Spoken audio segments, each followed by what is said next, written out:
You're looking live at a cloudless sky over central Virginia as viewed by our Carter Mountain weather camera. Beautiful sunrise this morning.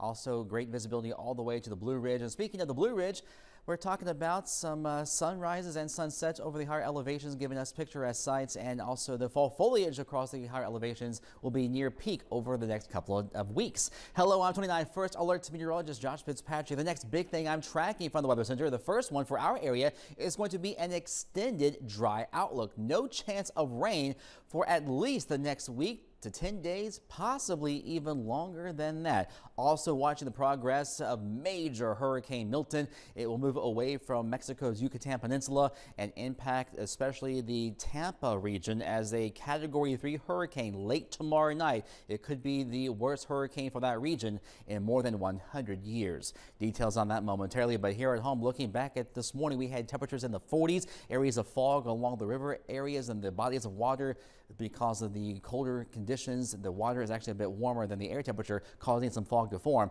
Great snapshot over the Blue Ridge of the increasing fall foliage. Now, looking at that first forecast for today, tons of sunshine, blue skies, a light northeast breeze, if not near calm. High temperature should top out barely 70 degrees across most of central Virginia, mid to upper 60s for into the Shenandoah Valley.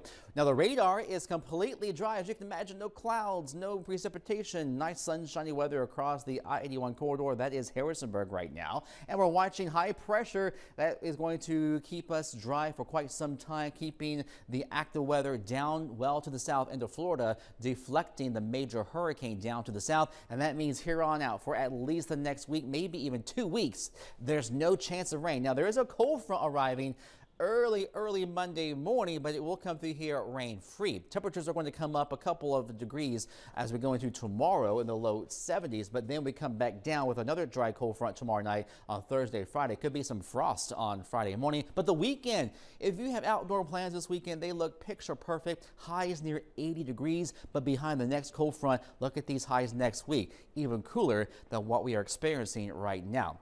Major Hurricane Milton, look at that, it went through an eye wall replacement cycle, and that means it has intensified once again. Category 4 north of the Yucatan Peninsula of Mexico. It has winds in excess of 150 miles per hour with those gusts. Now, it will remain a Category 4 over the Gulf of Mexico and head towards the Tampa region late tomorrow night around midnight, 2 a.m. It'll make landfall as a major hurricane. It could be the worst one in 100 years or so for the Tampa region with catastrophic storm surge. Could be 15 feet with damaging winds all across the peninsula. Could be a Category 2 hurricane early on Thursday morning for the Orlando region. The rainfall will stay across the peninsula. No chance of rain will make it north, so dry weather will prevail for the hard-hit areas of Helene about 2 weeks ago. Forecast for the daytime hours, blue skies, sunshine, near 70 degrees for a high, in the 40s overnight with some patchy fog and chilly. Your forecast tomorrow, low to mid 70s with sunshine, blue skies. 7-day forecast, we're in the 60s on Thursday and Friday, and then the weekend pushing 80 degrees, and then next week it will trend on the cooler side, but no chance of rain for the